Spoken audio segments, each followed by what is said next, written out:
வணக்கம் நண்பர்களே. இன்றைக்கி படிக்கிற பசங்க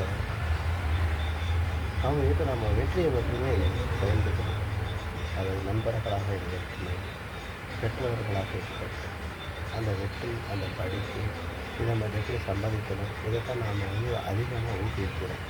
ஆனால் இன்றைக்கி ஊக்குவிக்கிறனால அவனுக்கு நல்ல வேலை கிடச்சி, வெளிநாட்டில் கூட வேலை கிடைக்கும். ஆனால் வேலை கிடச்சி சரி கை நேரம் சம்பளம் வாங்குறான் அப்படின்னு சொல்லிட்டு அவனுக்கு கல்யாண வயசும் இருக்குது. கல்யாண வயசு வந்தவொடனே கல்யாணம் பண்ணி கொடுக்குறதாங்க அவனோட விருப்பப்படி. அப்போ கல்யாணமும் நடந்து கொடுத்த உடனே வாழ்க்கையில் அவன் சந்திக்காத சில பாதைகள் பார்த்தீங்கன்னா கிட்டத்தட்ட அவன் கூட யாருமே இல்லை பயணிப்பதற்கு. அவன் அவன் அவன் அவ்வளோதான் இருக்குது. நல்ல வசதி, நல்ல பெரிய வீடு, நல்ல செட்டில்மெண்ட்னு கூட சொல்லலாம், அந்தளவுக்கு இருக்கிறாங்க. ஆனால் சில சமயங்களில் மன உளைச்சல் எங்கிருந்து வருகிறது என்பது தெரியாது. அதாவது வேலை பார்க்குற இடங்களில் எல்லாருமே நமக்கு ஒத்து போவாங்க அப்படின்னு சொல்ல முடியாது. ஏன்னா ஒவ்வொருத்தவங்க ஒவ்வொரு ஸ்டைலில் நம்மளை பிடித்தவங்க இருக்காங்க, பிடிக்காதவங்க இருக்காங்க, ஜால்ரா அடிக்கிறவங்க இருப்பாங்க.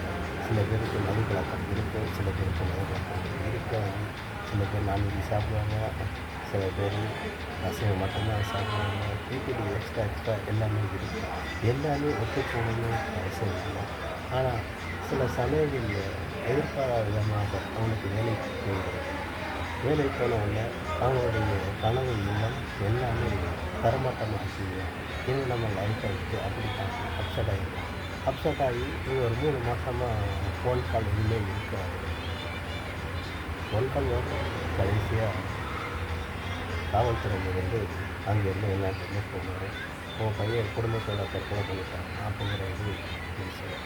நான் இங்கே ஒரு ஆர்டிகல்ஸில் படித்தது தான் எங்கிட்ட நான் தேர்ந்தெடுக்கிறேன். இப்படி அந்த இடத்துல அதை வெற்றி பெறுவதற்கு உண்டான ஊக்கத்தை பெற்றவர்கள் சொல்லிக் கொடுப்பாங்க. அதாவது வெற்றிக்கு மட்டும் சொல்லி கொடுக்கூடாது, தோல்விக்கு அது என்னங்கிறது அந்த பக்குவத்தை நண்பர்களாக இருந்தாலும் சரி, பெற்றவர்களாக இருந்தாலும் சரி, அந்த தோல்வி வந்தால் என்ன செய்யணும், எப்படி சமாளிக்கணும், எப்படி இருக்கணும், எப்படி வாழ்க்கையை ஓட்டணும், அந்த உதாரணத்தை சொல்லிக் கொடுத்து வளருங்க. அப்போ தான் எல்லோரும் நல்ல விதமான ஒரு முடிவை எடுப்பாங்க. தவறுகளான தற்கொலைங்கிற முடிவை எடுக்க மாட்டாங்கன்னு சொல்லி கொண்டு விழிப்புணர்வை அந்த பக்கமாக திருப்புங்க, தோல்வி பக்கம் திருப்புங்க என்று சொல்லிக்கொண்டு கிடைக்கின்றேன். நன்றி.